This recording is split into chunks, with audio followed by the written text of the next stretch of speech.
मित्रों नमस्कार, मैं आशीष तिवारी आज आया हूँ अपने क्षेत्र में धनपतगंज में।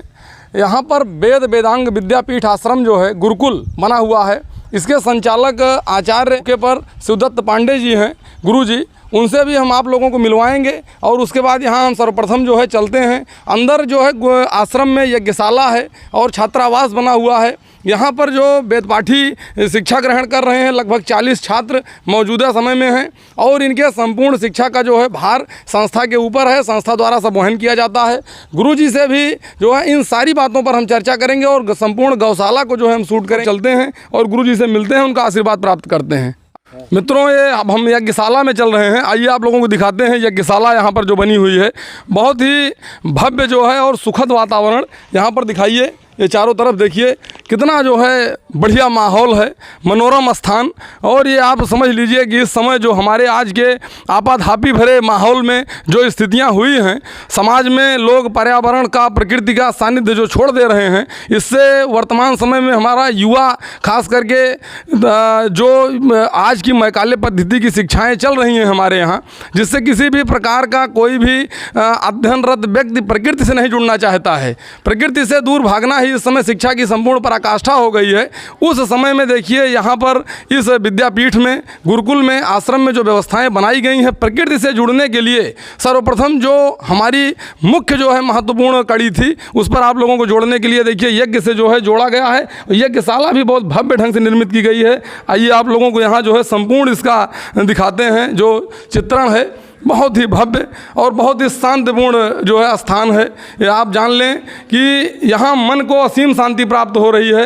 यहाँ पर आप लोग जो हमारे क्षेत्र से लोग तो देख रहे हो हमारे वीडियो को, ज़रूर से ज़रूर आएँ, यहाँ अपना समय दें और गुरुजी से आशीर्वाद भी प्राप्त करें। और सबसे बड़ी बात कि आज के माहौल में जिस स्थितियाँ जो जिस प्रकार की स्थितियाँ बनी हैं, लोगों के स्वास्थ्य में जो है दुनिया भर की बीमारियाँ आ रही हैं लोगों को, वैसे समय में यहाँ आप देखिए विभिन्न प्रकार के पेड़ पौधे लगे हुए हैं। संपूर्ण यहाँ जो है यज्ञशाला के चारों तरफ ये बढ़िया एक पार्क नुमा वातावरण पूरा बनाया गया है।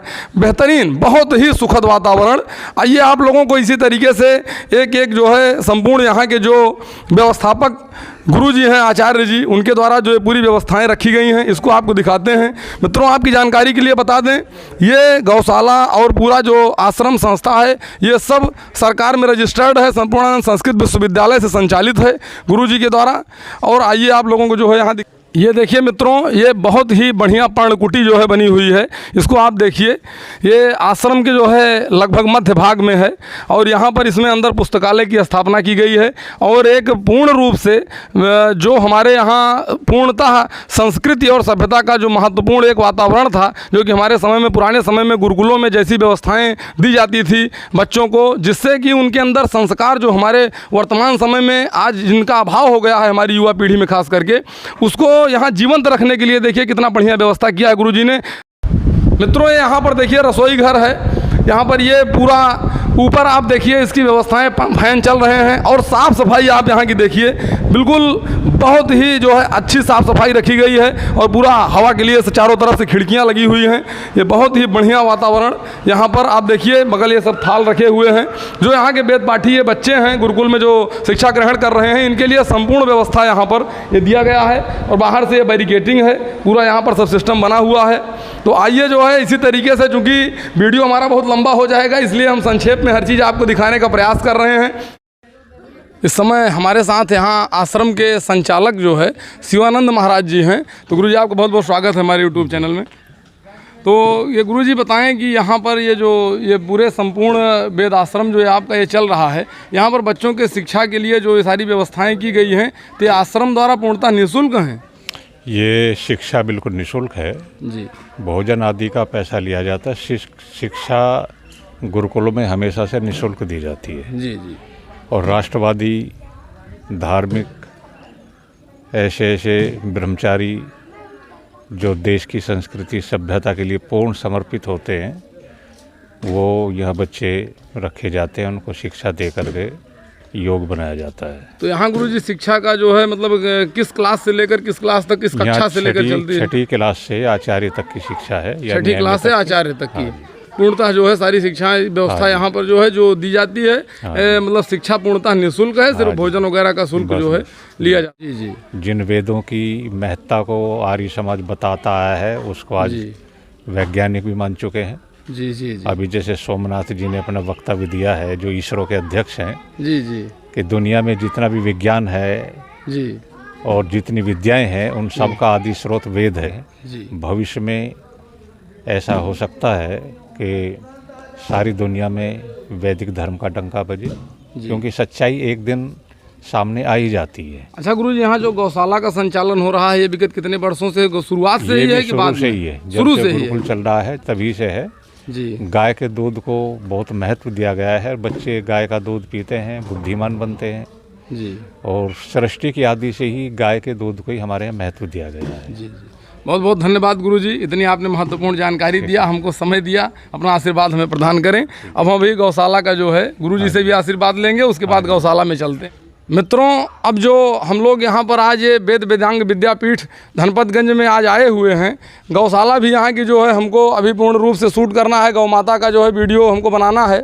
उसके पहले हम संपूर्ण गौशाला के अतिरिक्त तो जो यहाँ पर यज्ञशाला है, रसोई घर है और बच्चों का जो यहाँ वेद पाठी बच्चों के रहने की व्यवस्थाएँ हैं, हर चीज़ से आपको अवगत कराए और यहाँ जो संचालक गुरुजी हैं उनसे मिलवाए। लेकिन अब हम लोग आपको आचार्य जी से मिलवाते हैं और आचार्य जी हमारे जो है इस समय आशीर्वाद देने के लिए उपलब्ध हैं हमको, तो आचार्य जी को बहुत बहुत प्रणाम।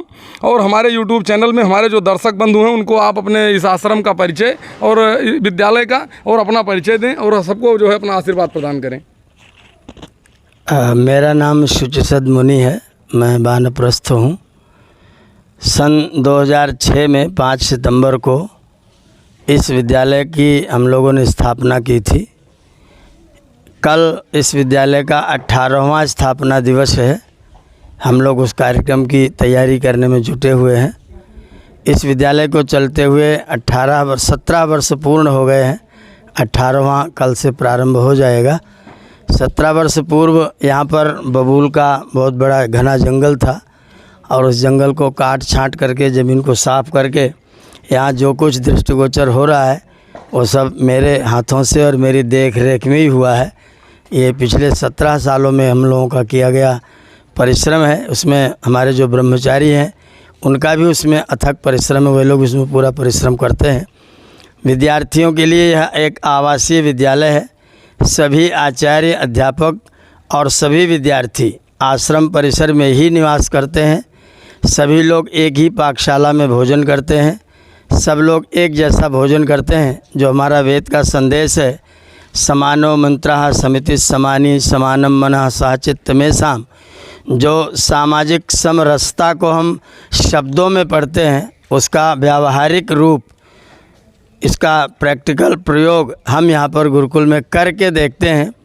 कोई जाति का बंधन नहीं, कोई बिरादरी की सोच नहीं, कोई माता पिता कौन से गुण धर्म क्या वर्ण के हैं उससे कोई लेना देना नहीं। केवल एक ही यहाँ पर बिरादरी है, वो छात्र बिरादरी है और दूसरी बिरादरी यहाँ पर आचार्य बिरादरी है। तो आचार्य और छात्र दोनों मिल कर के यहाँ पर रहते हैं। इसका नाम गुरुकुल है। गुरु का कुल, गुरु का परिवार। विद्यार्थी 12 महीने गुरुकुल में ही पढ़ते हैं। कभी भी अध्याय नहीं होता है, कोई अवकाश नहीं होता है, कभी कोई लंबी छुट्टी नहीं होती है। रविवार के दिन भी बच्चों की दिनचर्या एकदम नियमित होती है। रविवार के दिन बच्चों की बाल सभा होती है और लोग उसमें अपने प्रवचन और भजन इत्यादि का अभ्यास करते हैं। बाकी 6 दिन निरंतर नियमित रूप से सभी कक्षाएं चलती हैं और यहाँ पर कक्षा 6 से लेकर के और ग्रेजुएशन तक, शास्त्री हम लोग बोलते हैं ग्रेजुएशन को, शास्त्री अंतिम वर्ष तक के विद्यार्थी यहाँ पर रह करके अध्ययन करते हैं। एक विद्यार्थी कक्षा 5 पास करके यहाँ पर आता है और 10 वर्ष गुरुकुल में रह करके यहाँ से स्नातक बन के, शास्त्री बन करके बाहर निकलता है और उसके बाद फिर वो जब संसार में अपना कदम रखता है तो यहाँ उसका जो शारीरिक, मानसिक और आत्मिक सब तरह का विकास करने की हम चेष्टा करते हैं। उस विकास के आधार पर जब वो समाज में जाता है तो एक सुंदर और श्रेष्ठ नागरिक के रूप में अपने समाज के साथ योगदान करता हुआ और राष्ट्र के लिए अपना सुंदर कार्य करता है। एक श्रेष्ठ नागरिक का निर्माण करना विचारशील प्राणी का निर्माण करना, ये गुरुकुल की संस्थापना का मुख्य उद्देश्य है।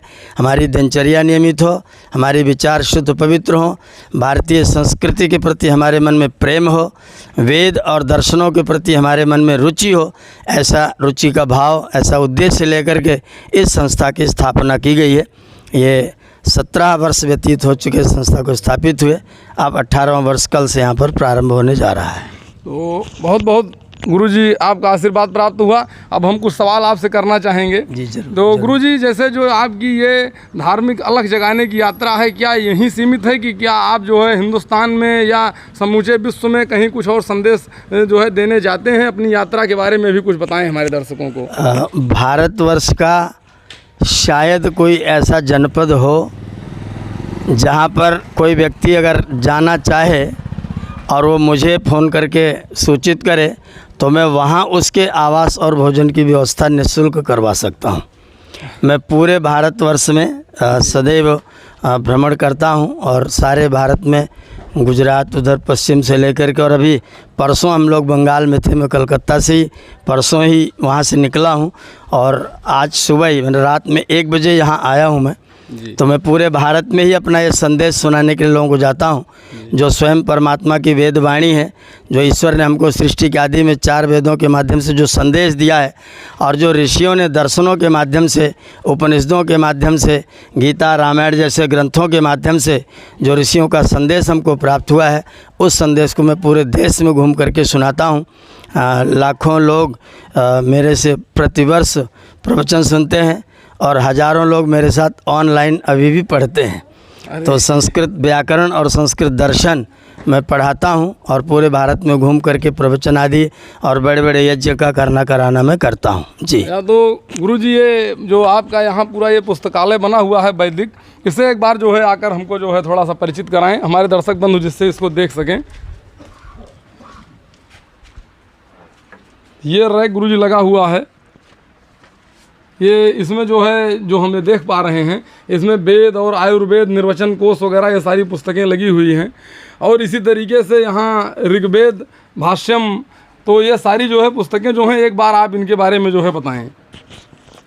इस पुस्तकालय में लगभग 10,000 पुस्तकें संरक्षित हैं। 4 वेदों का भाष्य आपके सामने यहाँ पर उपस्थित है और अन्य अनेक ग्रंथ, वेद की संहिताएँ बहुत सारे आप देखेंगे। अलमारी में पूरा 4 वेदों का भाष्य आचार्य सायण का किया हुआ, आचार्य हरिश्चंद्र विद्यालंकार का किया हुआ, स्वामी दयानंद सरस्वती का किया हुआ, व्याकरण की अनेक पुस्तकें और बहुत साहित्य यहाँ पर हमने संरक्षित किया हुआ है। अंग्रेजी साहित्य भी रखा है, गुजराती और नेपाली साहित्य भी यहाँ पर उपस्थित है। बहुत बढ़िया। तो यहाँ पर नेपाली भाषा में भी ग्रंथ उपस्थित हैं। ये जो हमारे यहाँ गुरुकुल में वेद पाठी विद्यार्थी हमारे जो हैं, इनको भी ये सारी शिक्षाएं जो है दी जा रही हैं, अंग्रेजी और अन्य भाषा जो हैं। विद्यालय में जो विद्यार्थी रहते हैं वो उत्तर प्रदेश संस्कृत शिक्षा परिषद के माध्यम से अंग्रेजी, हिंदी, गणित, विज्ञान, इतिहास, भूगोल, समाजशास्त्र सभी विषयों को पढ़ते हैं। और कंप्यूटर लैब भी हमारे यहाँ उपस्थित है, बच्चे कंप्यूटर भी चलाते, कंप्यूटर भी सीखते हैं। तो हर तरह की शिक्षा बच्चों को दी जाती है। और ये बहुत ग्रामीण एरिया में विद्यालय है, लेकिन यहाँ पर दिल्ली विश्वविद्यालय, जवाहरलाल नेहरू विश्वविद्यालय, लाल बहादुर शास्त्री संस्कृत विद्यापीठ और अपना बनारस हिंदू विश्वविद्यालय, यहाँ के विद्यार्थी यहाँ पर आते हैं। और मेरे निर्देशन में, मेरी देखरेख में अब तक मैं 23 PhD करवा चुका हूँ। 23 शोध प्रबंध अब तक इस गुरुकुल से मैं दे चुका हूँ। और विभिन्न विश्वविद्यालयों में जो पंजीकृत छात्र होते हैं वो यहाँ आके रहते हैं और मेरे साथ रह कर के वो लोग इन ग्रंथों का सहारा लेते हुए अपना शोध कार्य पूर्ण करते हैं। तो मैं उनके लिए शोध कार्य में सहायता भी करता हूँ। ये पुस्तकालय जो लोग यहाँ रहते हैं उनके लिए तो है ही, बच्चों के लिए तो है ही, जो लोग ग्रामीण स्तर के लोग हैं वो भी आकर के इस पुस्तकालय का लाभ उठाते हैं। और विशेषतः शोध छात्रों के लिए यहाँ पुराना वैदिक साहित्य जो है, सब प्रकार का इतिहास ग्रंथ वो यहाँ पर हमने संरक्षित किया हुआ है। तो शोध छात्रों के लिए पुस्तकालय बहुत लाभकारी है। गुरुजी, अब हमें चाहेंगे कि गौशाला में एक बार आएँ, हम गौ माता से जो है मिलना चाहते हैं, क्योंकि हमारी जो ये संपूर्ण यात्रा चल रही है इसमें सबसे महत्वपूर्ण पड़ाव हमारी गौशालाएं ही हैं। हम अपने पूरे क्षेत्र में घूमकर जो लोग गौपालन पर काम कर रहे हैं, गौशालाएं हैं, डेयरी फार्म हैं, वहाँ पे हम विशेष तौर पे जो है अपनी वीडियो को जो है शूट करते हैं। के नाम से नंद नंदन गौशाला है। इसमें आप देखेंगे शुद्ध शाहीवाल बछिया। जी मित्रों, देखिए यहाँ पर हम लोग अब आ चुके हैं गौशाला में, और संपूर्ण ये जो पूरा विद्यापीठ बनी हुई है गुरुकुल आश्रम, इसमें बहुत ही शानदार कड़ी ये गौशाला भी है। विशुद्ध रूप से देसी नस्ल की जो गायें हैं उनका पालन किया गया है गुरुजी के द्वारा और गुरुजी के निर्देशन में। अब देखिए इसको हम आप लोगों को दिखाते हैं। एक बार आप ये पूरी गौशाला में जो गौ माता हैं दोनों तरफ, इनका जो है संपूर्ण एक बार वीडियो आप दिखाएँ।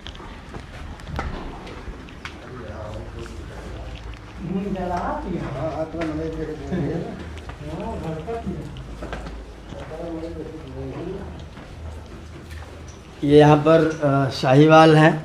ये आपके सामने सफ़ेद रंग की ये हरियाणा नस्ल है, सफ़ेद गाय। तो गुरुजी यहाँ पर जितनी गौ माता हैं सब देसी नस्ल की है? सब देसी नस्ल है, सब देसी तो नस्ल है। इसमें जो है लगभग जो भी दूध का उत्पादन होता है वो तो सब अपने ही यूज में सब आश्रम में प्रयोग होता है। सब आश्रम में प्रयोग होता है। अच्छा गुरुजी, इनको जो है खिलाने के लिए क्या व्यवस्था है? क्या जो है वैदिक ढंग से ही इनका खान पान भी व्यवस्थित किया गया है? जो चारा उपलब्ध है उसको हम लोग खिलाते हैं इनको। जी जी। इसमें गौ सेवक लगे हुए उसकी सेवा करते हैं। जी जी। ये शाहीवाल है, गिर नस्ल की जो है हम देख रहे हैं। ये शुद्ध गिर नस्ल है। शुद्ध गिर नस्ल की जो है गौ माता सामने बंधी हुई ये थोड़ा मिश्रित गिर है। जी जी। वो एकदम शुद्ध गिर नस्ल की गाय है जी। बहुत ही सरल, बहुत ही सीधी गायें होती हैं ये जी। बहुत सीधी होती हैं। ये गिर, इनका मस्तक देखिए, ये भारत माता का मस्तक है, उच्च अपना दिखाती रहती हैं। जी। सिंह पीछे को, मस्तक इनका बहुत ऊंचा है। जी जी। और ये बहुत ही साधु, बहुत सरल होती हैं। इनको जरा पीठ पर हाथ फेर देते फिर अपना पैर फैला करके खड़ी हो जाती हैं आराम से। जी। तो ये कई नस्ल की गायें हैं, ख़ास तौर पर शाहीवाल, गिर, हरियाणा, ये नस्ल यहाँ पर हमने गायें रखी हुई हैं। ये गुरुजी गौशाला भी आश्रम के साथ से ही संचालित हो रही है? उसी साल से, जिस साल गुरुकुल स्थापित हुआ उसके साथ एक गाय से शुरू हुआ था। जी। तब से अनेक गायें आई गई और इसमें हमारे पास 20 ये गोवंश है जो यहाँ पर है इस समय उपलब्ध है, जिनमें से 7-8 गायें अच्छा, तो दूध देती रहती हैं। गुरुजी जैसे कभी जो है कोई गाय बेची तो जाती नहीं होगी? नहीं, बिक्री के लिए कोई स्थान नहीं है। किसी को दे तो सकते हैं, कोई लोग ले जाते हैं पाले, हमको बछिया वगैरह दे देते हैं, लेकिन बिक्री का स्थान नहीं रखते हैं। इनको पालन की ही व्यवस्था रखते हैं। जी। और हम तो किसान लोगों को बछड़े वगैरह देते हैं, उनसे कहते हैं अगर तुम पे न रखा जाए, बेचने की स्थिति आ जाए तो मेरे फिर वापस कर देना। तो लेकिन उसको इधर उधर न किया जाए, तो इस तरह से लोग ले जाते हैं गाय, यहाँ से उनको दे देते हैं, गौदान करते रहते हैं। गुरुजी बहुत बहुत अच्छा लगा, आपका आशीर्वाद मिला। बहुत बहुत धन्यवाद आपको हमारे यूट्यूब चैनल में इतना समय देने के लिए, और एक बार हमको आशीर्वाद दें। प्रणाम। मैं यहाँ पर हमारे संरक्षक है पूज्य स्वामी शिवानंद जी महाराज, 2 मिनट आपसे आशीर्वाद देने के लिए निवेदन करूँगा। जी, गुरुजी से जो है आशीर्वाद की कामना करते हैं। आप लोग जो यहाँ आए हैं इससे सबसे बड़ा लाभ तो ये है कि पूरे भारतवर्ष में इस गुरुकुल की जो कार्य प्रणाली है यहाँ से जो हो रहा है वो सब फैल जाएगा, क्योंकि एक वक्ता जब उपदेश करता है तो ज़्यादा से ज़्यादा 1000 आदमियों को देता है, और आपके चैनल के माध्यम से करोड़ों लोग इस बात को सुनेंगे। तो ये जो आपने इतना परिश्रम करके यहाँ तक आए हैं, इसके लिए साधुओं की ओर से आपको बहुत बहुत आशीर्वाद। धन्यवाद गुरुजी, बहुत बहुत प्रणाम आपको।